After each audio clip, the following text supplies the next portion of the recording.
درود پاک کب کب کہاں کہاں اور کیسے کیسے کام آتا ہے. ایک بہت ہی خوبصورت واقعہ، بڑا ایمان افروز واقعہ ہے جو میں آپ کے سامنے پیش کرتا ہوں.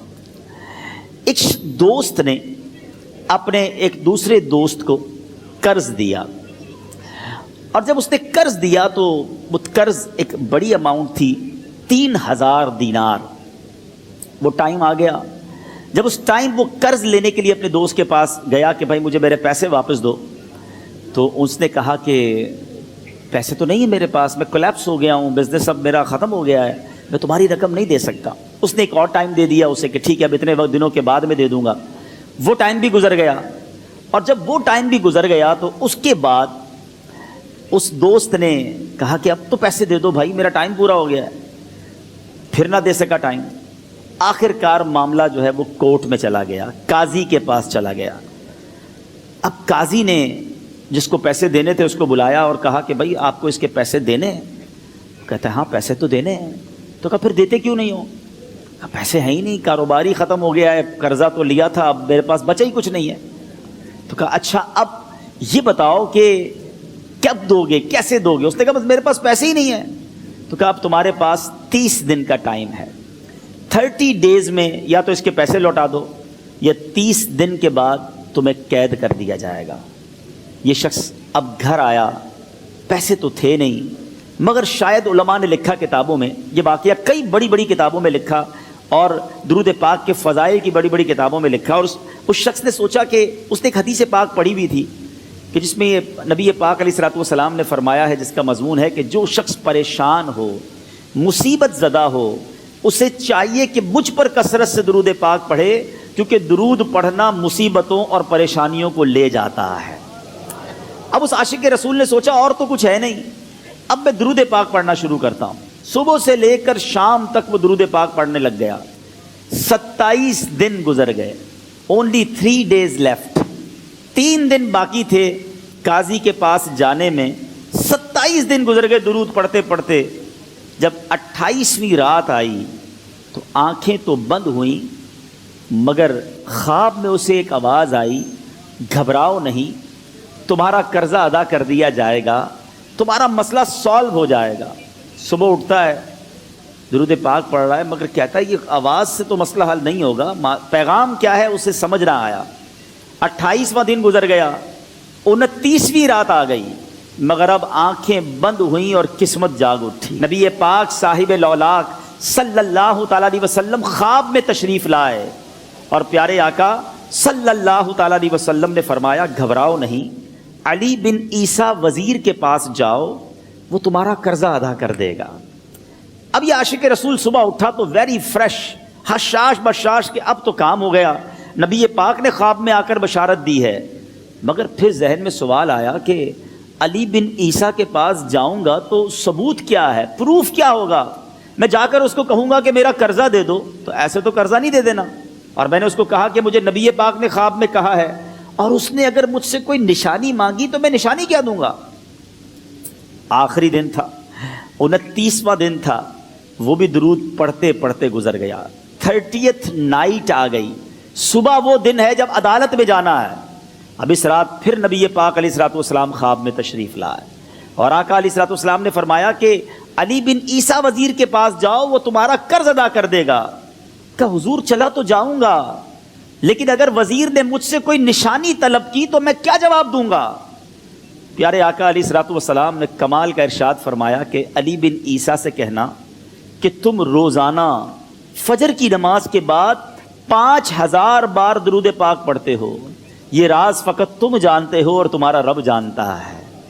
اب یہ جب صبح اٹھا تو ایک نشانی بھی مل چکی تھی. عدالت میں جانے سے پہلے وزیر کے دربار میں پہنچ گیا. اسے یہ ڈر تھا کہ آج پیسے نہ لوٹائے تو سزا ہو سکتی ہے. جب وزیر کے دربار میں پہنچا تو وزیر اپنے مشیروں کے ساتھ بیٹھا تھا. کہا مجھے آپ سے بات کرنی ہے. کہا بتاؤ کیا بات کرنی ہے؟ کہا میں ایک پیغام لایا ہوں آپ کے لیے. اچھا کس کا پیغام لائے ہو؟ کہا میں نبی پاک جناب محمد مصطفیٰ صلی اللہ تعالیٰ علیہ وسلم کا پیغام لایا ہوں. وہ عاشق رسول وزیر تھا. کہتا بتاؤ میرے آقا نے کیا پیغام دیا ہے؟ کہا حضور میں 3000 دینار کا مقروض ہوں، آج آخری دن ہے، اور میرے آقا نے مجھے بشارت دی ہے کہ آپ سے کہوں کہ آپ میرا قرض ادا کر دیجئے۔ علی بن عیسیٰ کہتا ہے کوئی ثبوت ہے آپ کے پاس؟ ہے کوئی دلیل بھی ہے آپ کے پاس؟ میں کیسے مان لوں کہ آپ کو نبی پاک علیہ الصلوۃ والسلام نے بھیجا ہے؟ عاشق رسول کہتا ہے خالی ہاتھ نہیں آیا، میرے آقا نے مجھے دلیل بھی عطا فرمائی ہے، مجھے ایک ایویڈنس بھی دیا ہے، اور پروف یہ ہے حضور کہ آپ روزانہ صبح فجر کی نماز کے بعد نبی پاک صلی اللہ تعالیٰ علیہ وسلم کی بارگاہ میں درود و سلام کا نذرانہ پیش کرتے ہیں۔ جب تک 5000 کا عدد پورا نہیں ہوتا آپ اس وقت تک کسی اور سے بات نہیں کرتے، اور اے وزیر صاحب یہ رات صرف آپ کو پتہ ہے اور آپ کا رب جانتا ہے۔ اللہ اکبر۔ وہ وزیر تو جس کو کہے نا جھوم اٹھا، ایسا عاشق رسول وزیر تھا جو روزانہ صبح 5000 درود پڑھتا ہو، اس کی تو عید ہو گئی نا۔ وہ کہتا ہے مرحبا یا رسول اللہ، میرے آقا نے میرے درود قبول کر لیے، اس سے بڑھ کر میرے لیے سعادت کیا ہوگی۔ اب یہ وزیر اپنی سیٹ سے اٹھتا ہے، اپنے کمرے میں جاتا ہے، تھوڑی دیر بعد واپس آ کر اس عاشق رسول کے ہاتھ میں 3000 دینار رکھ کر کہتا ہے حضور پہلے 3000 دینار تو نبی پاک کا حکم کی میں ادب سے بجا لاتا ہوں، میرے آقا نے جو حکم فرمایا یہ 3000 دینار آپ کو پیش کرتا ہوں۔ حضور ایک اور 3000 دینار لیجئے، میرے گھر آپ آئے، اتنی اچھی خبر سنائی، آپ نے قدم رنجا فرمایا، یہ 3000 اس کا نذرانہ ہے، اور ایسا کیجئے 3000 اور لیجئے، اس سے اپنے بچوں کے لیے کچھ چھوٹا موٹا کام شروع کیجئے، اور ایک وعدہ کر کے جائیے آج کے بعد زندگی میں آپ کو جب بھی کوئی کام پڑے میں آپ کا بھائی ہوں، مجھے یہ خدمت کا موقع دیجئے گا۔ اللہ اکبر۔ وہ مقروض جو ایک رات پہلے 3000 دینار کا مقروض تھا، ہو سکتا ہے اس کے بیک آف مائنڈ یہ بھی چل رہا ہو کہ اب شاید کل میں نے جیل میں جا کر عدالت میں جا کر گرفتاری دے کر جیل میں جانا ہے، مگر اب 9000 دینار ہاتھ میں ہیں۔ عاشق رسول جھومتا ہوا نبی پاک کی یاد میں گھومتا ہوا اب عدالت میں پہنچا۔ عدالت میں everybody expecting over there کہ آج اس نے آنا ہے اور آ کر کہنا یہی ہے کہ پیسے تو نہیں ہیں، گرفتار کر لو، مگر جا کر اس عاشق رسول نے 3000 دینار جج صاحب کے ہاتھ میں رکھ دیے۔ قاضی کہتا ہے پہلے تو یہ بتاؤ پیسے آئے کدھر سے؟ تم تو کہتے تھے غریب ہوں، تم تو کہتے تھے کاروبار نہیں ہے، ایک مہینے میں اتنی بڑی رقم کا انتظام کیسے ہو گیا؟ سبحان اللہ۔ اس عاشق رسول نے گویا زبان حال سے یہ کہا ہوگا کہ یہ تو کرم ہے ان کا، ورنہ مجھ میں تو ایسی بات نہیں، اتنا دیا سرکار نے مجھ کو، اتنی میری اوقات نہیں۔ اس نے وہ پورا واقعہ بھری عدالت میں سنا دیا۔ اللہ اکبر۔ میرے پیارے اسلامی بھائیوں ذرا سوچو پہلے زمانے میں کیسے عاشقان رسول ہوا کرتے تھے، وہ جج وہ قاضی بھی کیسا سرکار علیہ الصلوۃ والسلام کا عاشق تھا۔ اپنی سیٹ سے اٹھتا ہے، بھرے دربار میں بھری عدالت میں وہ اپنے چیمبر میں اپنے کمرے میں جاتا ہے، اور تھوڑی دیر بعد واپس آ کر اس کے ہاتھ میں بھی 3000 دینار ہیں، اور وہ 3000 دینار جو ہے وہ اس عاشق رسول کے ہاتھ میں رکھتا ہے کہ سارا ثواب علی بن عیسیٰ کیسے لے جائے، میں بھی تو نبی پاک کا غلام ہوں، میں تمہارا قرضہ میں ادا کرتا ہوں۔ اچھا اب ایک اور عجیب سینیریو یہ بن گیا کہ جس نے کیس کیا تھا، جس نے دعویٰ کیا تھا، وہ بھی یہ سارا منظر دیکھ رہا تھا۔ کہتا ہے جج صاحب ذرا رکیے، میں بھی اپنے آقا کا امتی ہوں، اور ایک کام کیجئے قلم کاغذ منگوائیے، اس عاشق رسول کا قرضہ ہی میں معاف کر دیتا ہوں۔ اچھا اب عاشق رسول نے وہ واپس 3000 دینار جو جج صاحب نے دیے تھے وہ واپس جج صاحب کو دیے کہ حضور یہ پیسے آپ ہی رکھ لیں، قرضہ ہی معاف ہو گیا، اب آپ کے پیسے کا میں نے کیا کرنا ہے؟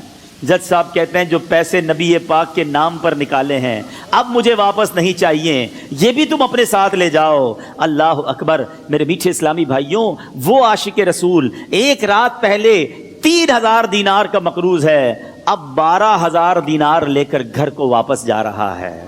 اس ایک واقعے کے اندر جو ہم سب کے لیے درس ہے، جو ہم سب کے لیے پیغام ہے، شاعر لکھتے ہیں نا دکھوں نے تم کو جو گھیرا ہو تو درود پڑھو، دکھوں نے تم کو جو گھیرا ہو تو درود پڑھو، جو حاضری کی تمنا ہو تو درود پڑھو۔ آج ہم بہت ساری پرابلمز میں ہوتے ہیں، یہاں بھی ہو سکتا ہے میرا کوئی بھائی بیمار بیٹھا ہو، کوئی قرضے میں ڈوب گیا ہو، کسی کا کوئی بزنس پرابلم چل رہا ہو، کوئی فیملی ایشو میں ڈسٹرب ہو، آپ کسی بھی پرابلم میں ہیں، خدا کی قسم درود پاک ایسا وظیفہ ہے۔ لوگ بہت سارے وظائف پوچھتے رہتے ہیں، بہت سارے جناب وظائف کے بارے میں معلومات کرتے رہتے ہیں، سچی بات یہ ہے ہر درد کی دوا ہے صلی علی محمد، ہر درد کی دوا ہے، صلی علی محمد، تعویذ ہر بلا ہے، صلی علی محمد۔